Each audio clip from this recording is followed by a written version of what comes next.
in Nepal yesterday that wreaked havoc? What was the starting point of it and how did it unfold into a cascading disaster? And the biggest point here, India has already seen it in Chamoli, and there is a similar ticking water bomb that lies in the northeast which can unfold Nepal-like disaster in our country. Hello everyone, welcome to Vajiram and Ravi's Flash News. My name is Shubhangi Singh, and in today's session we are going to understand that what exactly happened in Nepal, how did it happen, and why when we are talking about topographic conditions of Nepal, they are more facilitating to cascading disasters. And the last and the most important thing in this whole thread would be what we are looking at as a water ticking bomb for India, especially in the northeast.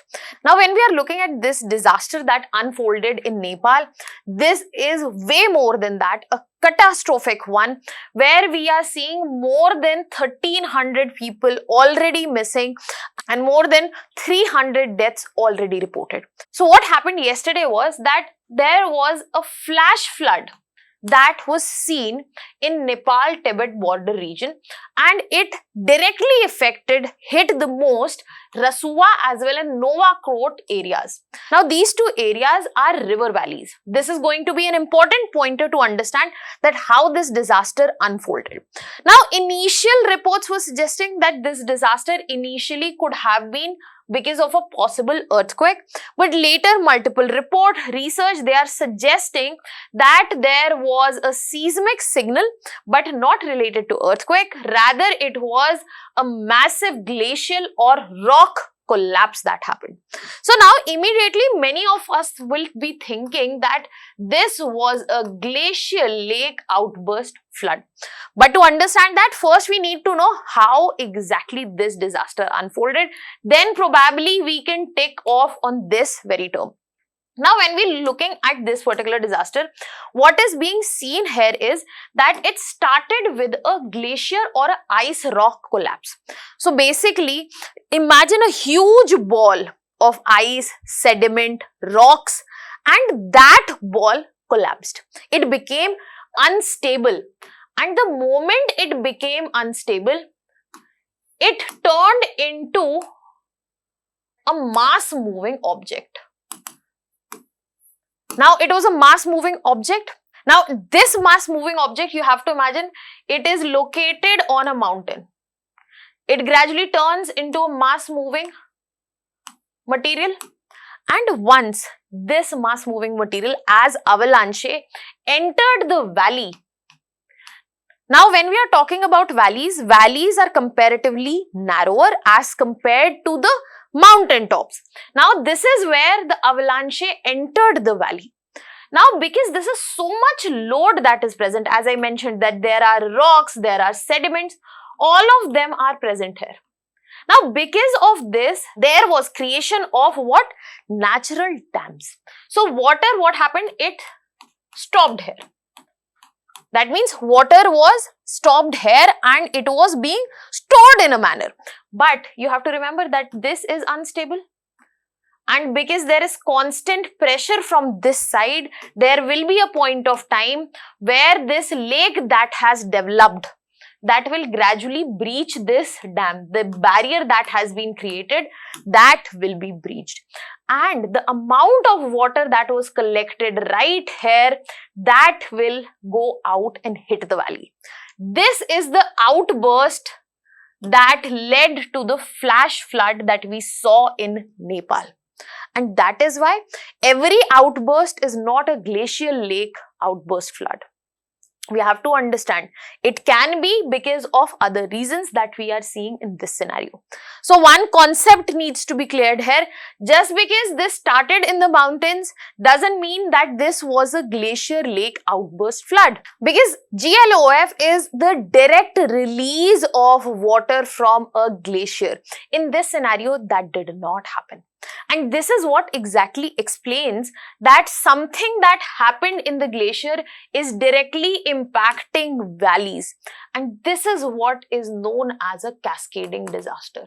That one disaster opens up the way or triggers the another one in the way. So in this context, first we have understood how this happened. Now another big factor here is also Nepal's topography. Nepal, which is known for the highest mountains in the world, has narrower valleys, deep gorges as well. And when we are looking at Nepal's topographic condition, you will understand that how this disaster is one where Nepal has always been vulnerable. This is such that Nepal's topography facilitates if something like this comes up. So in this context, the first thing that Nepal has, we all know young fold mountains. When we are talking about Himalayas, they are not only seismically active, these are geologically young. They are also tectonically active. They are still being uplifted and they lie right on the line of Indo-Eurasian plate collision, which was the reason of their formation. As a result, this is an area where you will easily see earthquakes, you will see landslides, you will see slope instability and also rock falls. So the first thing that we talked here, an ice rock collapse, that is something that can happen in Nepal. This is not something isolated. This is not something absolutely random and unexpected. Then, when you look at the relief in Nepal, you will find this is a region which has very high mountains which are present. Then we have deep valleys which are present. And with that, the gradient is steep.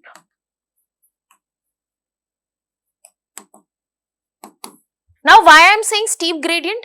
The steeper the gradient, the faster water will fall and it will have more momentum and energy. In this context, this is where it becomes more riskier because they have narrow river valleys. Now, why I am saying this becomes more riskier?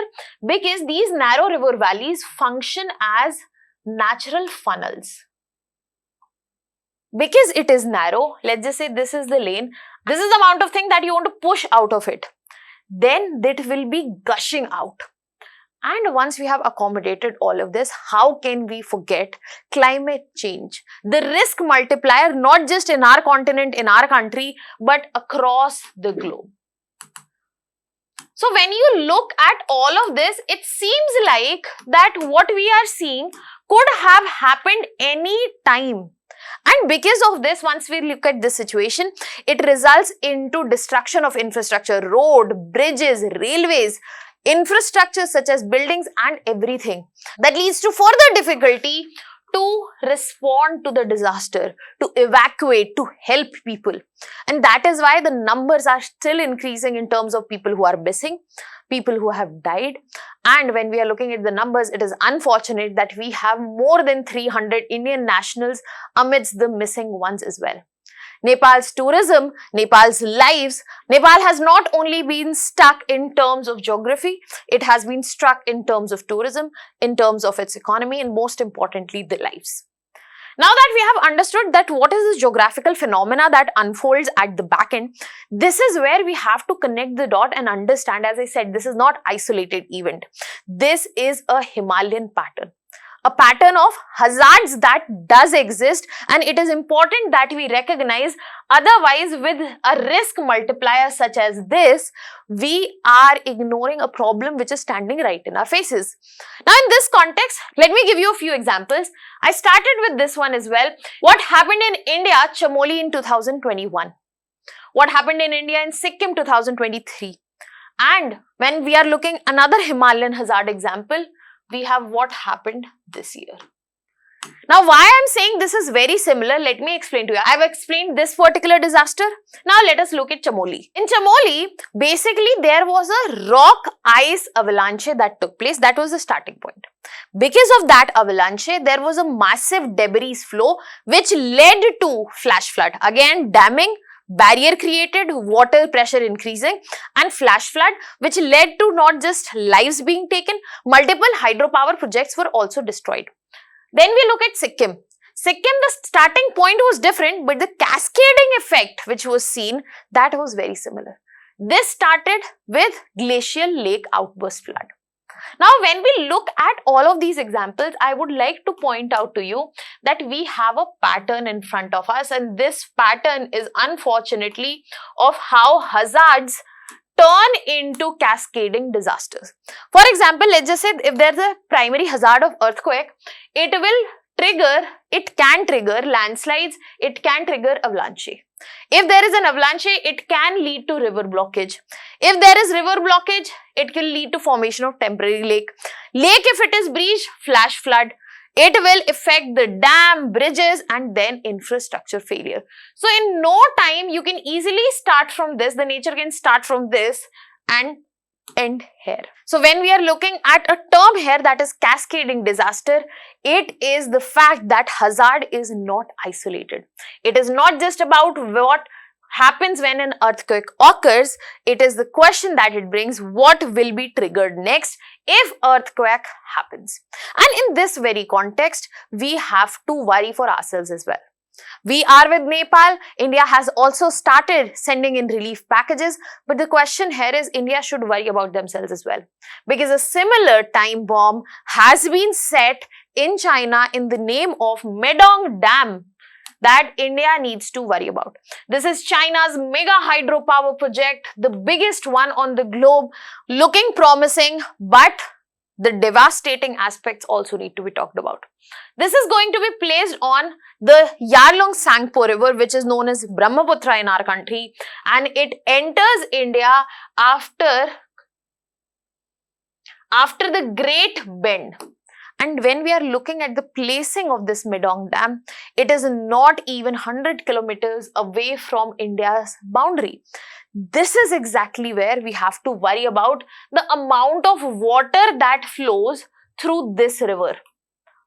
And when we see the amount of water that is flowing and it is present in a fragile Himalayan ecosystem which has hazard pattern which we just talked about, are we not missing out on something? Now, this is where we have to understand that this is not just about 60,000 megawatt hydropower project. It is about what is important for India to know right here and for us in that context as well. So, when we are looking at this hydro project, we have to understand that we are a lower riparian state, especially when we are looking at Brahmaputra river.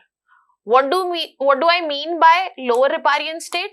That when we are looking at riparian rights, if areas are around the river, they are the riparian regions. When the river is coming from the mountains or from an elevated regions, the first or the upper regions to get it would be upper riparian regions. The lower ones would be lower riparian regions. In this context, who is the upper riparian state which is present here? It is Tibet, China. We are lower riparian state in this context. Can you tell me in the comment section that in context of Indus and Ganga, if India is a lower riparian state or upper riparian state? Now, this also comes with a very important fact that has been highlighted by South China Morning Post, that when we are looking at this particular hydropower project, we have to look at the active Paisan fault, which is very closely located to this mega project. And if proper mitigation measures are not taken, then it is going to create a problem. Second, the infrastructure paradox. The infrastructure that we are making for development, if it is being devastated by disasters, then what are we actually doing in terms of growth? And the biggest one, India needs to consider the water bomb. It is not just a debate. It is something that needs to be understood in terms of analysis and the concerns that come with it, that this dam has high impact cascading failure, which involves seismic activity, landslide, extreme inflows, and just imagine this amount of water, billion cubic meters per year moving, if it is dammed and if at all any disaster strikes, the lower riparian state is going to suffer more. Lower riparian states, water can be controlled more.